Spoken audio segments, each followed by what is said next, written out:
Hello, hello, hello, hello. This is Talk to Me with Eugene Williams Jr. And last time we were together, I had a great guest for you. But today, I wanted to take time to talk about this man because he's very special to me. We go back a long, long, long way. We go back to the mid 80s and high school football. This man, over the course of his career, he's been an experienced TV and news reporter. He's been a network anchor and sports reporter who has worked for organizations like CNN, NBC, Turner, NASCAR, the NBA. He spent some time as the director of strategic communications for Fort Lauderdale, Florida. Shout out to Broward County. He was a professor for a time at the University of North Texas, teaching all things sports media related. So he's an educator as well. And currently he's the vice president of communications and development for United Testing Service. Listen. The reason I love this man so much is because I risked concussions on several occasions blocking for him. Okay? He was, you can talk about Doug Flutie all you want. This guy was always on the run and always making us work hard, but we loved it. Ladies and gentlemen, my usual Don Cornelius introduction. Put your hands together and give it all up for Mr. Marc Fein. Marc, yay! Very nice. Well, thank you very much, Gene. And you did a great job blocking. And I appreciate, you texted me one time and said you were Johnny Football before Johnny Football. Yes. And I appreciate the Flutie reference. I prefer Flutie to Johnny I know Football, you do. That's why I put it in there. But to me, it's more of a Manziel vibe. Because anybody you have to have been in the huddle with Marc Fein. When it's second and 1,000 yards, and you missed your block the first time, and this is a guy that I always loved about him was he held you accountable. I won't use some of the language he used in the huddle sometimes. Really, I don't remember that. Oh, I do. Oh, I remember getting blessed out a couple of times in some games, but that's okay. It was all love. It was all love. But so you're with us today, and I'm just glad to have you here, and I'm so proud of you and all your accomplishments. I know you're too humble to acknowledge the great things that you have done in your relatively short time on Earth. Still, we think it's a long time, but in the grand scheme of things, it's the blink of an eye. You've done some fantastic things, so I'm just glad to have you. And I was moved when you jumped. I called you and you said, "Hey, man, let's just do this right away." Because sometimes tomorrow, you call folks, and you've done things with them in life, and they act like they don't know you. You know what I mean? Yeah. So sometimes you gotta appreciate those who are real ones from day one. Well, you're going to have to let me go on a little bit here too, because you and I, look, we went to high school together. We were on the same team. We definitely were friends. Yes.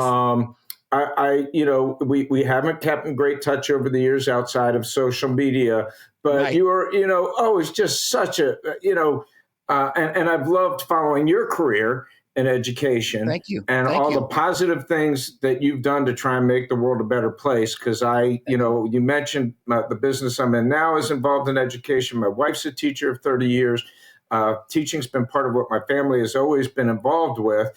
And I got into it because it was a natural progression for me. I coached my boys. I coached at the University of Miami baseball camp when I was in high school and college. And teaching was always something I thought of. Right. But I'm just so appreciative of the people who pursue that field, because it's so important. And that money is not, you don't do it for the money. You do it for the love of the kids and to make the world a better place. Anyway, I digress. My point was going to be, you're such a great guy, and we're always just a light, a shining light, and thank you, man. talented singer, actor, musician.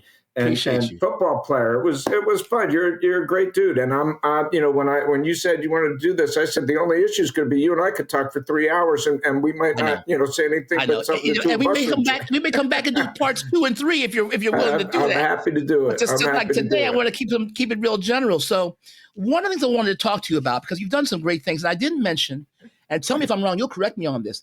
Didn't you start out though the broadcasting career doing play-by-play for the Hurricanes? Yes. Yeah, so I started at the University of Miami. While I was there, I was very fortunate, and I wanted to play ball. I always tell people I'm a former wannabe athlete. I wanted to play. He played multiple sports at our high school. Trust me. Right. Well, He I was was that going to dude. play high school baseball, and I've got the story most wannabe athletes have. I had an injury, and I realized I got to a small college and realized this is not. They didn't have a good communication school. I knew I wanted to get into broadcasting. I knew, I wasn't going to be a major league baseball player. I'm like, I need to Right. go somewhere where I can. And I went back to Miami, honestly, and the school we went to, everybody went away. And I thought I would do for a year maybe, and then figure out where I wanted to go. I had Sure. applied to Sure. American University and the state Okay. schools in Florida and Boston College Sure. before I was going to go to Rollins to play ball. But Right. but I got to Miami, and because of my relationship, having coached at the summer camp there, I knew a ton of the guys on the baseball team, and I tried out. They had a 6-man crew for the play-by-play for the baseball. You could volunteer with the radio station and get a turn to do 1 or 2 games, football and basketball. Nobody really Okay. listened to that. But baseball, we had WQAM, the local station, only did like maybe 10 games a year. We did all 60 games home and away. Anyway, long story short, I made Was that back when Ron Frazier was a coach? Yes, Ron Frazier was still the coach when I was there. And I made that 6-man crew as a freshman, which was kind of unusual, but it was because of my relationships. And that started, I said, I'm going to stay here. I loved it. Wound up being the sports director my senior year there, and then went in and my first job, and this is a great story for people who want to get into this field. I didn't get a job. It was a year, and I hadn't gotten a job out of college. And I had a minor league team that was interested in me, but they needed their guys to move up to AA. And they were a single A team. They said, if they get a bigger job, we're going to give you the position. Great. They didn't get it. So the owner of the team, who was Mike Veck, if you remember, Bill Veck of the Chicago White Sox, legendary. It was his son who owned the Miami Miracle, and then they went over and they became part of the Twins organization at Fort Myers. And he called me, said, I'm going to give you the number of our play-by-play guy. He's going to tell you how he broke into the field. So basically what this guy told me to do is to send every team in the Florida State League that didn't do radio. Of course, now everybody streams games, and every game's on everything. Right. But at the time, he said, and send them your tape, tell them, you'll find a radio station, you'll sell the advertising, you'll do it all, you'll produce the games. All they have to do is give you the rights to do the game.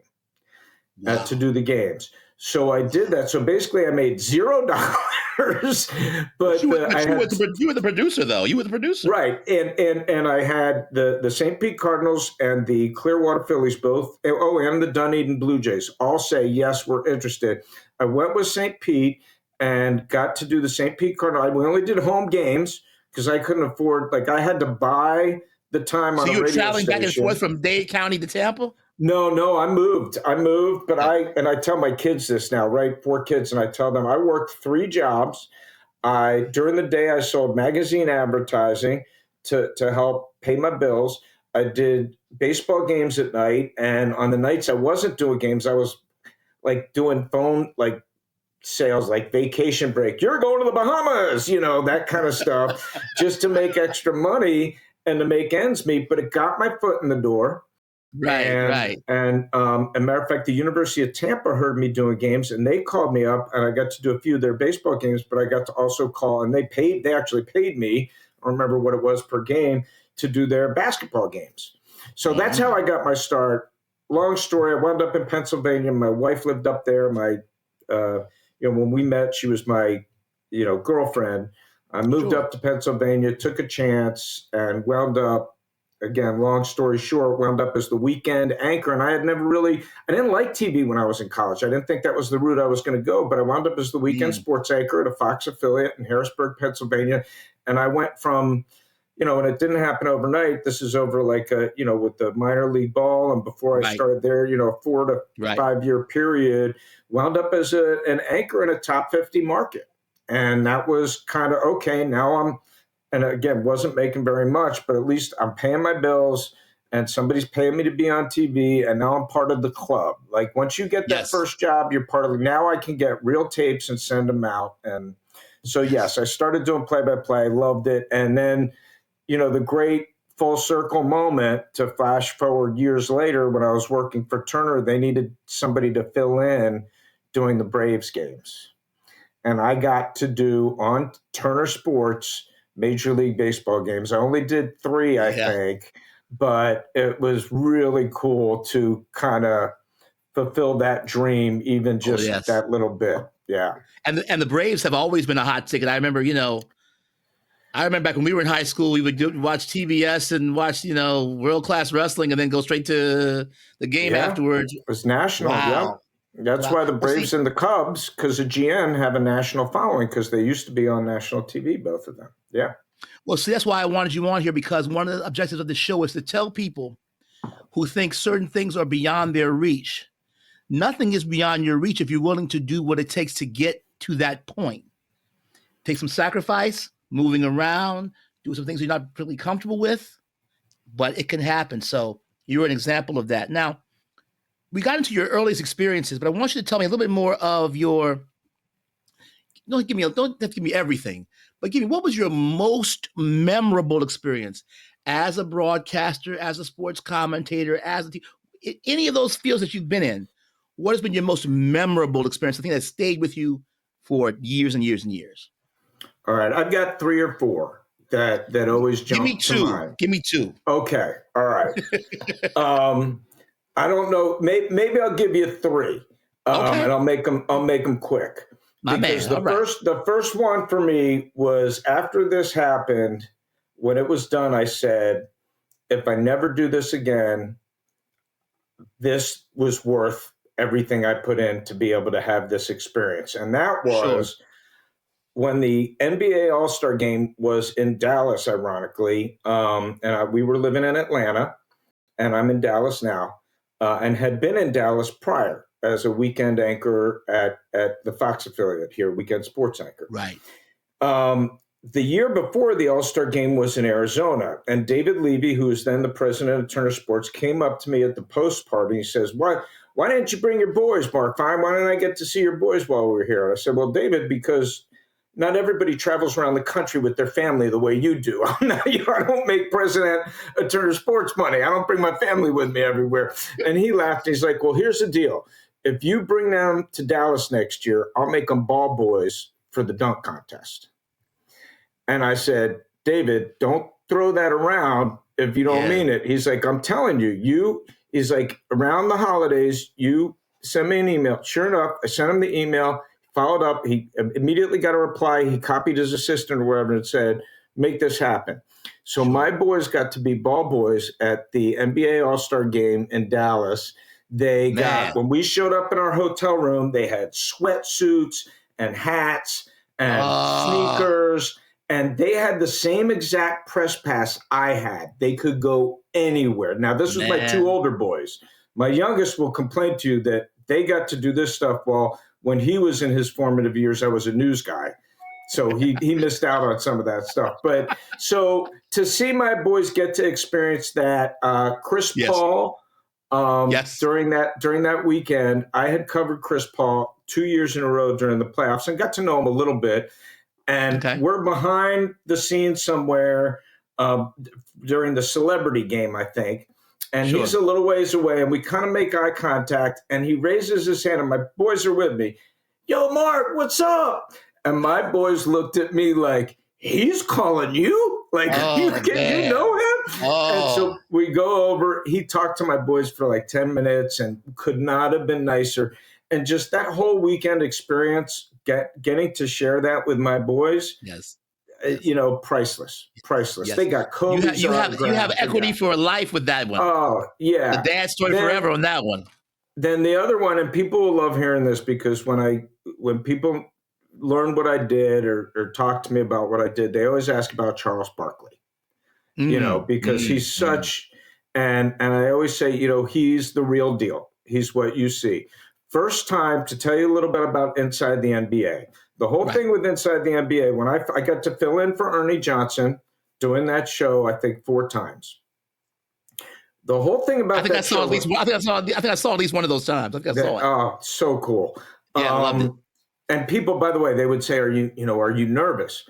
I'm like, it's the easiest job ever. You're like, welcome back, Charles. And then you just shut up until it's time to throw to commercial. You just let them do their thing. But the whole thing about that show, the producer told me, do not talk to them about what they want to talk about. I don't even really want you in the same room with them. EJ has an office. He stays in his office. Charles and Kenny are in a green room watching the games. They've got headphones on. They don't talk to, so it's all fresh.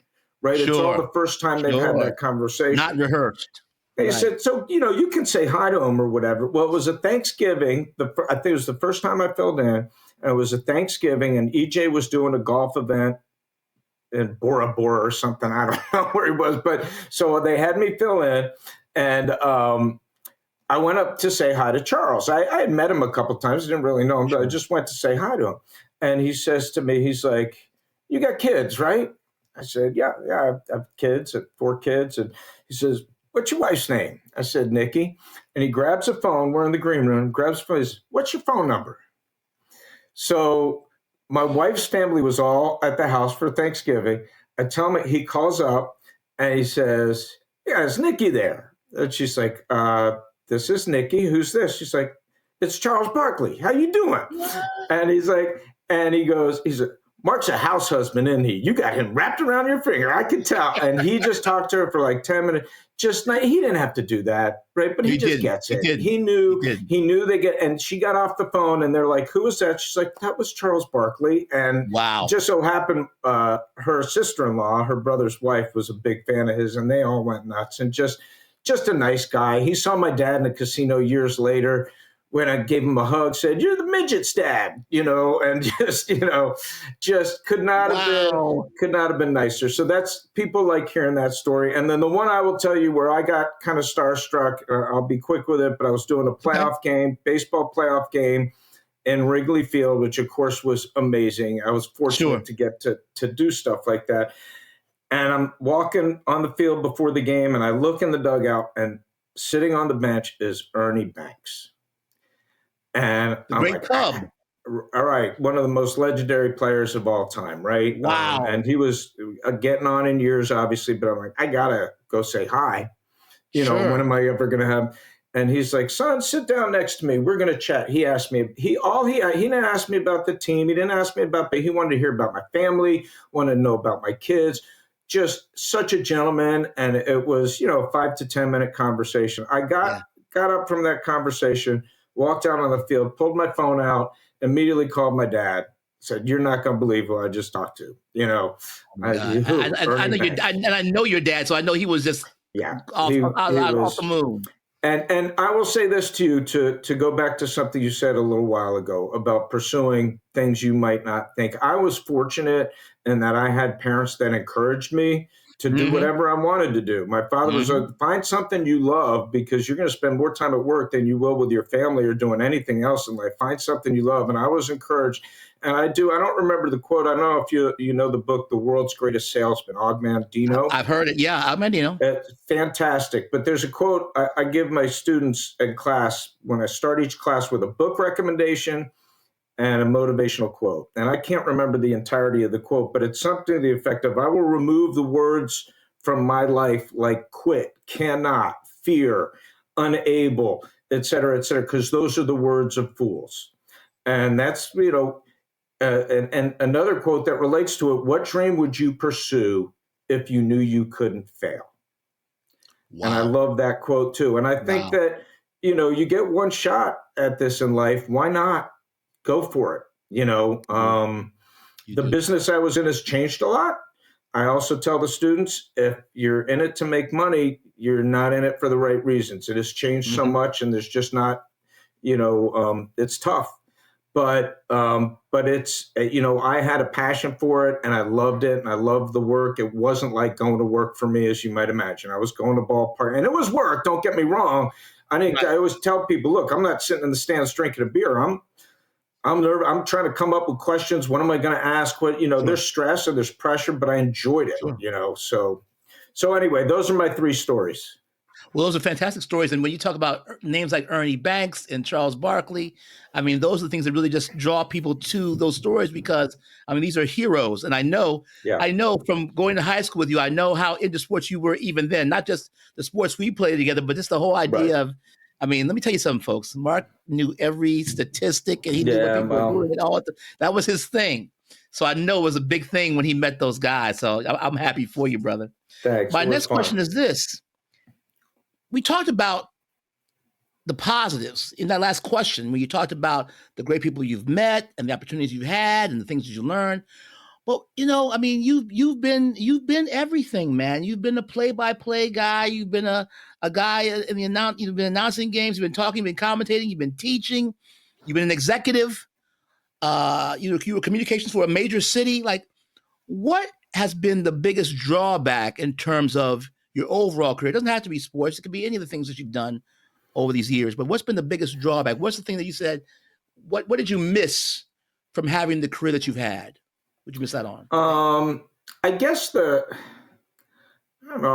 I guess the hardest thing was having to move my family a lot. I think, Sure. my wife would see the guys on TV, like you and I grew up in Miami with Dwight Lauderdale and Ann Bishop, Ah, right? Who were on, from the time we were 5 until the time we graduated high school. And yes, there are yes, people who get to do that, who are icons in their market and get to stay in the same job. But they're really the exception more than they are the right, rule. If you right. get into broadcasting, in all likelihood, I went to and I do a PowerPoint in my first classes, and I have a map up there, and it shows all my stops. I went from Miami to St. Pete to Pennsylvania to Atlanta to Dallas to Atlanta to Dallas.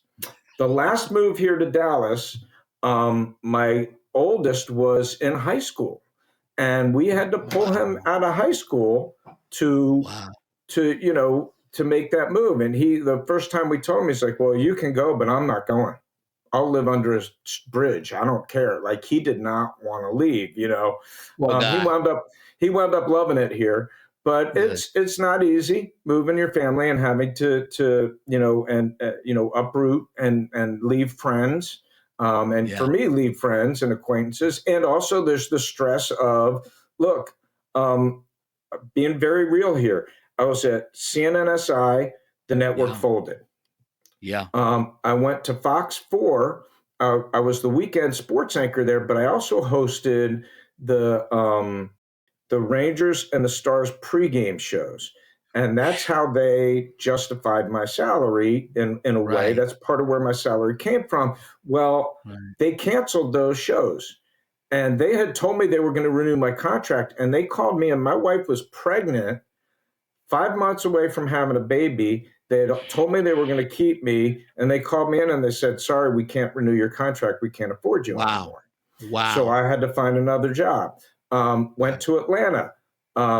After 8 years with Turner Sports, they decided they weren't going to renew my contract. There were a lot of changes going on and a lot of new things happening, and they didn't feel I was a good fit with the direction. They were very nice. It was very amicable. But then I actually worked with the NFL Network as a freelancer, had an opportunity to work with them as well. But at that time, I thought, I got 4 kids. I need insurance. I don't want to be a freelancer. And this opportunity came to do news here. And then at that point in my career, and my agent had always told me she thought I'd be good at news. I had interests outside of just sports. Um, and I'd always said right time, right place. And 5 days a week, no Yeah. travel, weekend. For the first time in my life, I was going to have weekends off, because if you're in sports, that's another thing. For people who want to get involved in sports, get ready. You're going to work every weekend, because that's when sports are primarily happening. And the games Also, are. holidays. Yeah. And if you're not the number one guy, you're going to work Christmas, you're going to work Thanksgiving, you're going to work. So all of that. So when the news opportunity came up, and I did love it, I enjoyed it. I got out of that position, I think, right at the right time for me. Okay. You and I have talked about how education changes and how when you get older, Yeah. relating to the kids are tough. I got Yeah. out right before. I mean, I had to cover a number of stories about school shootings, Ooh. which were Mm. really, really tough. Yeah. and you have to live that 24/7, and it's Yeah. tough. And then the vitriol in our politics, it's always been contentious, but it's obviously escalated in recent years. And I kind of got No out doubt. right when it was hitting its peak, and Yeah. then looking back now, as much as I still do miss it in a lot of ways, I'm also kind of like, you know what? I had my run and it was great and I Right. enjoyed it and I'm Right. okay, but moving is tough. And then, yeah, if it news wise, having to deal with those negative stories and live with that 24/7 can be really tough too. It makes me think because when you're talking about how your wife had a Korean education, we talked about that before we got on, and this the vitriol and the whole idea of how separate and far apart we are politically as a nation. It doesn't just affect the newsrooms; it also affects schools. I can't tell you as Yeah. a former principal how many times I've had to break up school arguments over presidential candidates. I said, what are we talking about here? Like, let's get back to civics class and learn what we're supposed to be learning. We're not going to get into personality arguments in the classroom. We're not going to do that. And So and and how crazy is it? You and I were fortunate to attend a school where I hope I'm not speaking out of turn here, but believe both of us were on financial aid in high yes, school. Yeah, no doubt about it. No doubt yeah. about I it. My, mean, my mom was a teacher, so yeah, we don't financial yeah, aid. and we went to a prep school, where we were surrounded by a lot of really smart people, A lot of other affluence students. too. A lot of Yeah, affluence. well, yes, but in terms of, did we ever argue politics at Ransom Everglades? I don't remember, like the No, discourse and the age at no. which people are having these conversations. My kids watching them, and I'm in an area. Look, I'll be very open here. I lean left. I'm liberal. Shoot, in Texas, if you're 1 inch to the left, you might as Yeah, well be right, because God it's bless you either in you're Texas, my friend. right. Well, my kids have to go to school in an environment that's very, very conservative, and Right. it's something at a young age that you have to deal with. It's tough. Yeah. No, we never really got into that because we were all so busy trying to pass classes. So, so we didn't have Yeah. time to argue But politics. it was We a were just going to different, it was study. a different, it was a different world too, in It terms was. of, and there wasn't, we didn't have social media. No, It wasn't in your face as much as it is right no, now. So as kids, we no. didn't really, you know, And you know what? And thank God that we did not have social media because that could have gone left so quickly. eh, I feel sorry for today's kids because I know, and we won't speak any further on it than this. If everything that we or our friends were doing at that time was yeah, all over the people's phones, documented. we probably wouldn't be sitting here having this Well, conversation. well, my college Might be days the were situation. worse than my high school days, but yeah, I can dig it. yeah, but yeah, I can only hope I would have been smart enough to not Right. record a lot of this stuff. But Hello. who Yes. knows? Who knows? Yeah, we're lucky we didn't have to. And I feel for my kids. I've still got one. I've got one who just started college, and I have another who's still in college. Sure. So I've got two college age kids still. You two who are out, right? No, I have one, and she's out. Okay, I have one child. right. She's out. Yeah, she's been out. Okay. In fact, she was the one I recommended to you to talk to because she got her degree in journalism from Georgetown. And Right. so when she was doing her paper, I said you better talk to Marc Fein because he knows what's going Happy on. to. Yeah. But she's Yeah, doing great, right? yeah. Artist. She's doing fine. She's doing pottery and art and all that good stuff, and she's pursuing something totally different than what she went to school for. But she loves it. Like Lou said, if it's something you want to do, Go I after it. support it. Yeah. Those types of fathers we have to be. I want to wrap up with this question for you, and two questions, and I'm gonna mix them together. Number Okay. one, how has your career shaped the man you have become? That's the first part of the question. And then, what are your future goals with regards to sports, communications, education? If I call my good friend Marc Fein back in 5 years, Yeah. what does he expect to be doing other than sipping on a Mai Tai somewhere? Yeah. You know, Okay. How has it shaped me? I think the biggest thing that I learned throughout my career. And in hindsight, it shouldn't surprise me. I told you about coaching at Ron Fraser Sports Camp in the summers throughout high school and college. I was fortunate to be the news director at WVUM. What I wasn't realizing at the time is that I really did like being in management type positions, in leadership positions where I could influence, where I got to see the most joy in that role was when I was with the city of Fort Lauderdale.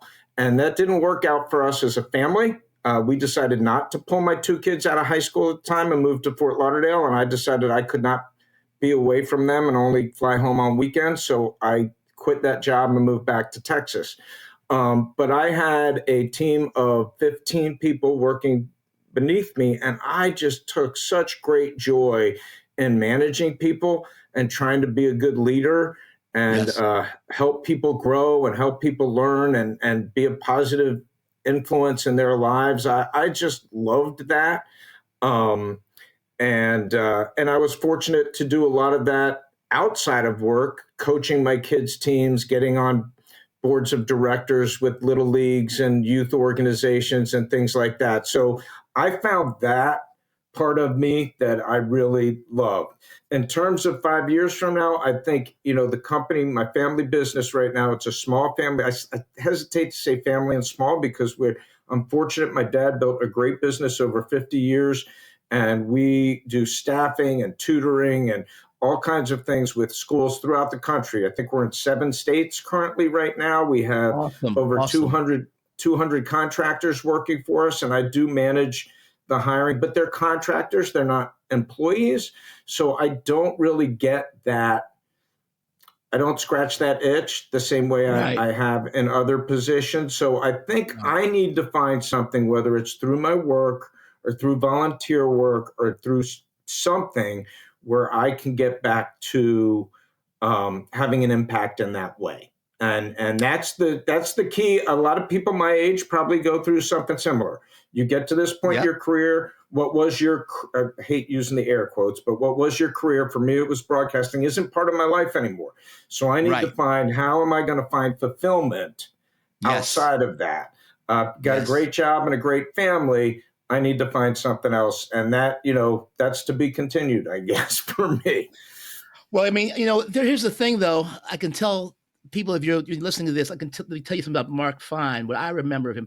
It is not a surprise. It's not a surprise to me. And this is not shade. This is not a diss. This is not a surprise to me that Marc is interested in management. This guy is a signal caller to his heart, whether it be on the field, in the boardroom, what have you. So he always knew how to kind of keep us in line and put the little chess pieces in a row. So I am not shocked at all by that. But Marc, I want to tell you, man, this has been the best 30 minutes I've had in about 3 months. It went by like nothing. It felt like 5. I know. And you know what we may do, with your permission, we may go back, do a 2, do a 3, talk about, the old days and times. But ladies and gentlemen, Marc Fein is really, truly, like I said, he's one of those guys where you don't talk to him for 20 or 30 years, but when you talk to him again, it's like you all never left the front stoop of Ransom Everglades School, both waiting for our parents to pick us up late. Back at you. And so it's a beautiful thing. And this has been Talk to Me with Eugene Williams Jr. And my guest has been the talented and versatile Marc Fein.